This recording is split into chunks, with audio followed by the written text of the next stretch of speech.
जमुना, समझ गए हम। ये नहीं कर पाएगी रोज अपना शुद्धिकरण, तो आज से इसका बस्ती में जाना बंद। नहीं नहीं नहीं, हम मिर्ची चबाएंगे, हम बस्ती में जाएंगे, हम मिर्ची चबाएंगे।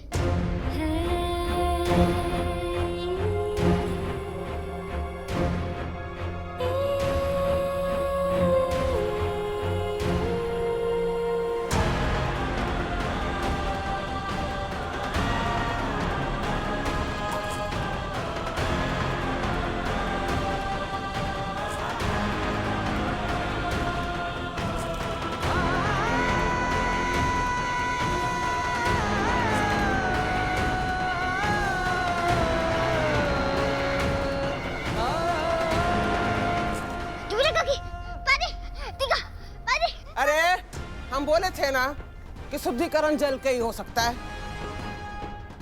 नहीं कर सकते तो बोल दे। हम कहेंगे।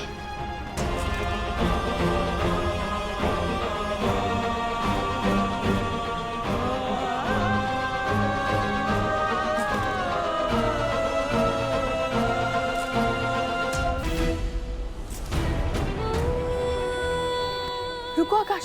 माँ, आप देखिए ना दादी उसके साथ क्या कर रही है। मुझे जागृति को बचाना होगा। मुझे आकाश, तुम भावुक हो, दयालु हो, लेकिन इस तरह अगर बीच में गए ना तो तुम खुद तो मुसीबत में पड़ ही जाओगे और जागृति को भी मुसीबत में डाल दोगे। बेटा, ये जागृति के हिस्से का दुख है, उसे भोगना ही होगा। क्या कह रही है माँ? मैं उसको इतने टॉर्चर में नहीं दे सकता और आपके लिए मैं कुछ ना करूं।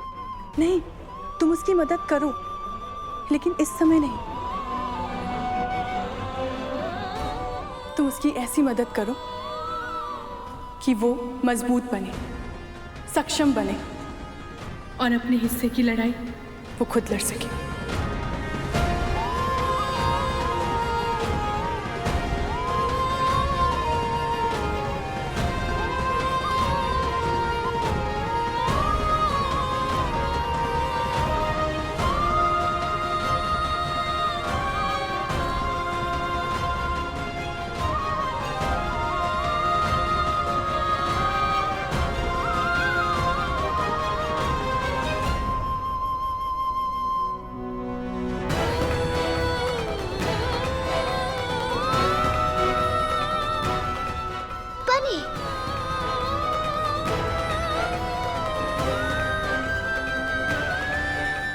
आप न्याय की वो देवी है जो सच में आंख पर पट्टी बांधकर फैसला लेती है। आप अपने हिसाब से जब चाहे जैसन चाहे राका जैसे चित्ता की किस्मत लिख देती है। पहचानने में गलती तो 7 साल पहले हुई थी हमसे। पहचानने में गलती तो मुझसे भी हुई थी बिंदी। खैर, मुझे जिससे शिकायत है सो है, पर मुझे तुमसे कोई शिकायत नहीं बिंदी। मैं तो बस ये जानना चाहती थी कि रामफल बेचने वाली प्यारी जग्गू आखिर है कौन?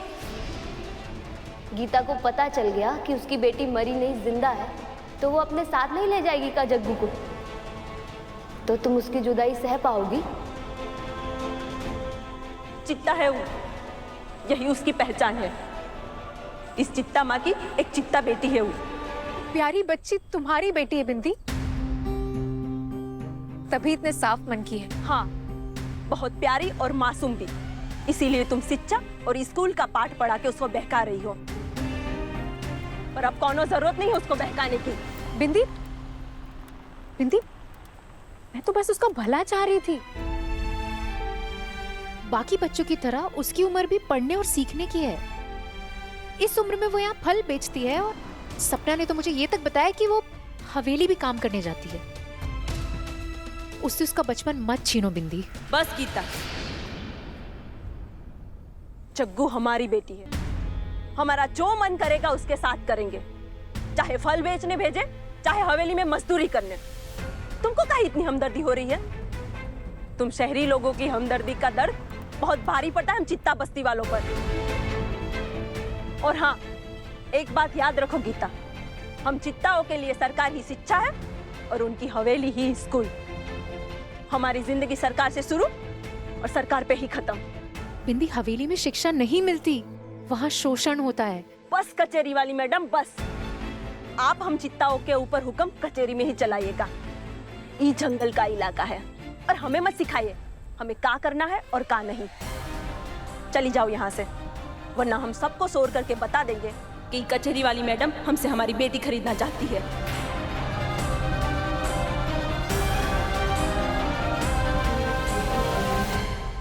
ठीक है बिंदी, तुम उसकी माँ हो और उसका भला मुझसे बेहतर तुम जानती हो।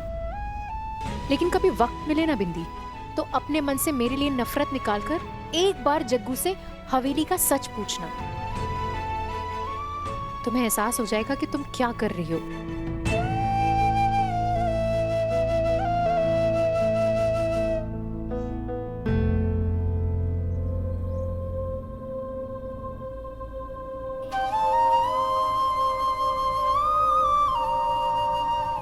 ये जग्गू ने मेरे लिए दिया था ना।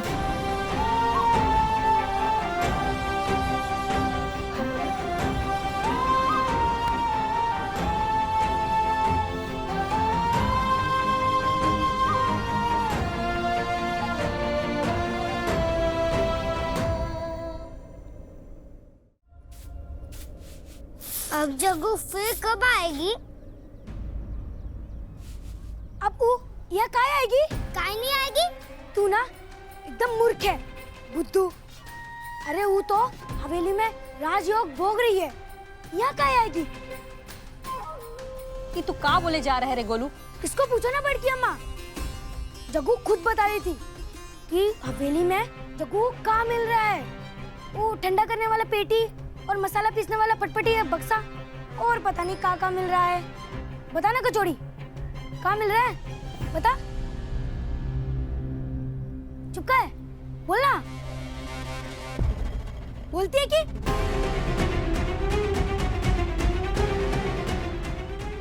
ऐसे काटे तुम्हारी चुटिया। ए गोलुआ, ए गोलू, हटा हाथ से उसकी चोटी से। दद्दा, दद्दा, दद्दा, दद्दा। आवा बिंदी, उन्हें जंगली जानवर पीछे पड़ गया का? कोई जानवर होता तो उसे मार दिए होते दद्दा। तो और क्या बात है? या तो आप हमको अंधेरे में रख रहे हैं दद्दा, या फिर आपको अंधेरे में रखा गया है।